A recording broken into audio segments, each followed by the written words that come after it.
Good evening. You're watching the main news on HKIBC. I'm Sarah Wong. Here's a look at tonight's top stories. Households to pay up to 7% more for power next year. Vegetable prices soar following a plunge in supplies from the mainland. And border tensions between Poland and Belarus surge, with migrants trapped in the middle. Electricity bills are set to rise by up to 7% from the beginning of next year, following a surge in global fuel prices. A three-person household is expected to pay $24 more a month. And Nila reports.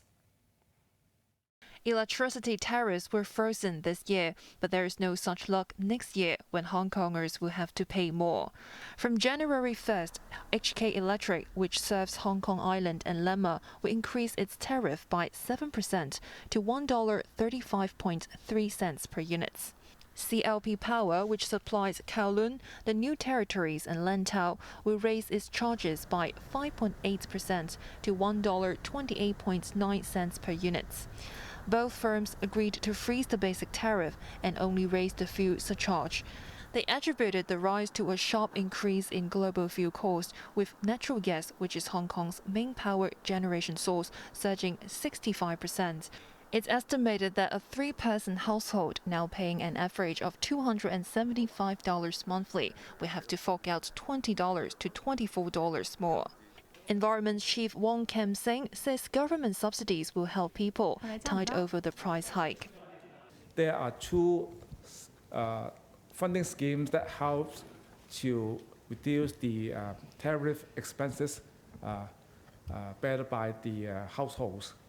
I highlight the second one, that is the tariff relief scheme that is to last 5 years in total, and each month 50 Hong Kong dollars. So just look at this relief scheme that is already higher than the expected increase per typical household. That is about $20 to $24 per month.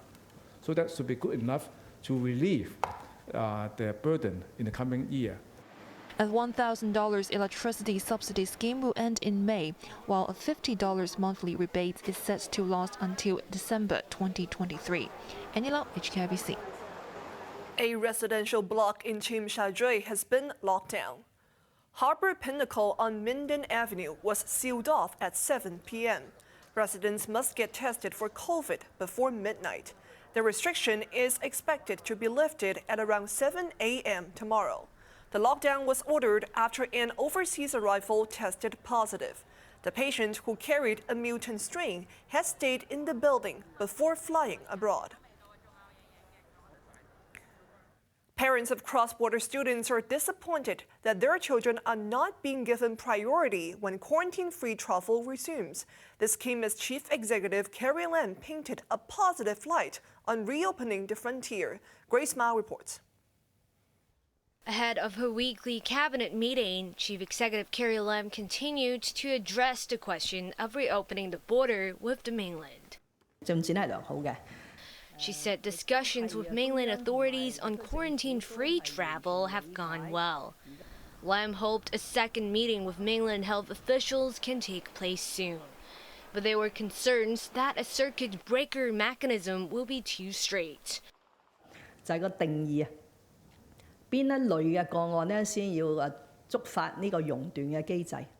Lam said the two sides will have to first decide what would trigger the mechanism, which would stop the flow right away.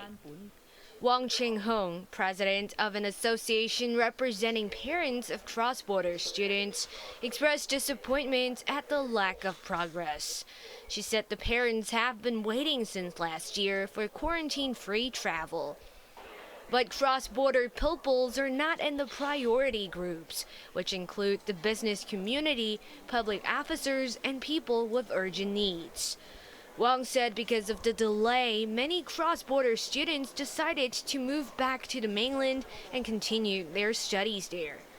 Respiratory disease specialist Lun Chi-chil, however, believes cross-border students should have to wait a bit longer.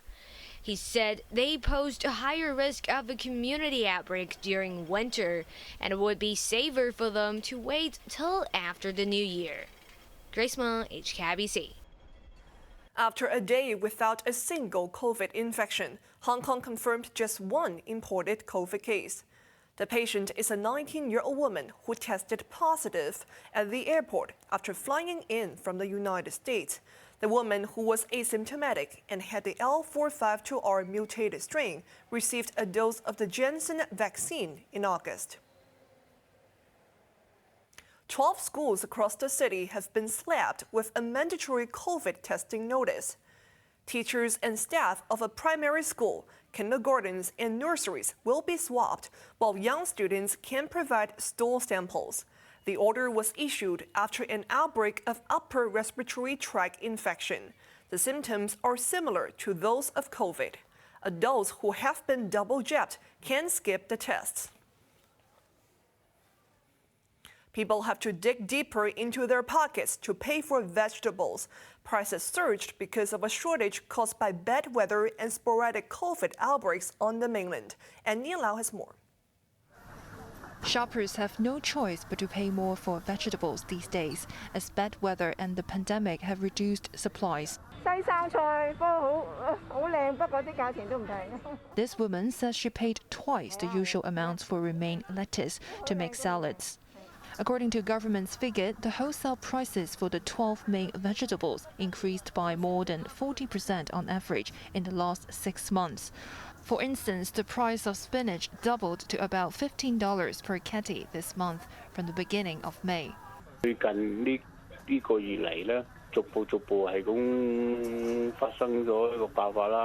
A wholesaler said 90% of the city's vegetables came from the mainland, where adverse weather conditions and COVID outbreaks have led to supply shortages. He said fresh lockdowns in some provinces disrupted the transportation of vegetables, while typhoons flooded large tracts of farmland. Annie Lau, HKIBC. The chief executive has urged people to vote in next month's Legislative Council elections and warned against a boycott. Carrie Lam also said the authorities are looking into how Hong Kongers living on the mainland can vote. Johanna Chen reports. With the borders still closed, Hong Kongers on the mainland may not be able to return to vote in the Legislative Council elections. Chief Executive Carrie Lam has admitted the frontier will probably not be reopened by December 19th, when the first polls under the new electoral system will be held. But she said the Constitutional and Mainland Affairs Bureau is discussing arrangements with mainland authorities because the law requires voting to take place in Hong Kong. Officials are considering setting up polling stations in the border region so that Hong Kongers can cast their ballot and return to the mainland. Lam hopes this will be quarantine-free. Otherwise, voters might give the polls a miss if they have to go into isolation for weeks. A day after former Democratic Party lawmaker Ted Hui, who fled to Australia, urged people to cast blank ballots, Lam warned against a boycott. I will forewarn that people should not try to breach the law by inciting, promoting activities that will undermine the integrity of a public election. If we notice that there is any sort of that activity, the law enforcement bodies will take very robust actions. Lam's warning came as more people applied to run for LegCo seats. Nominations close on Friday. For the latest list of nominees, please visit this website by the Registration and Electoral Office. Johanna Chan, HKIBC. The president of the University of Science and Technology, Wei Shi, has resigned. He will step down in October next year, a year before the end of his term. Shi did not state his reason, but said he was privileged to call the university his home for more than 11 years. The University Council will launch a global search for his successor. A chef has been sentenced to 9 years and 9 months in prison for splashing corrosive liquid on his lover's husband. The High Court heard 31-year-old Luk Chi Khan was convinced by the woman to attack her husband because he had cheated on her first.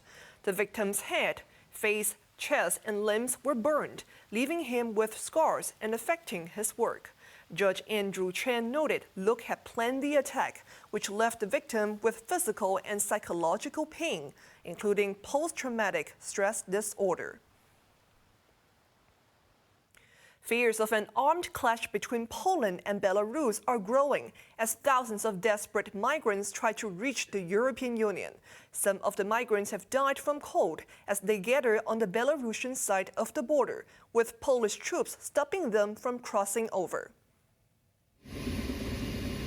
Tensions are boiling over at the border of Belarus and Poland, which accused its neighbor of using migrants as political pawns to heighten pressure on Europe. For weeks, thousands of people from the war-torn Middle East have been camping along the common frontier, waiting to cross into the European Union. At one point, the crowd started to advance towards the barbed wire in a desperate bid to enter Poland. Polish border guards used chemical spray and, according to some reports, tear gas to push them back. The chaos prompted Poland to close the border crossing. The treacherous weather left several migrants dead, with the rest trapped in a frozen limbo, with neither a way forward or back. Everybody almost dying of the cold, hunger and everything. Poland, Lithuania and Latvia spearheaded EU criticism of Belarus for allegedly ferrying the migrants to the border. President Alexander Lukashenko is accused of ordering his troops to escort them to the Polish frontier in a bid to force the European Union to lift sanctions that were imposed over his treatment of dissidents. Minsk has denied exploiting the crisis and instead blamed Warsaw for its inhumane attitude towards the migrants. And coming up after the break. Heartbreak in California after a fertility clinic makes a terrible blunder.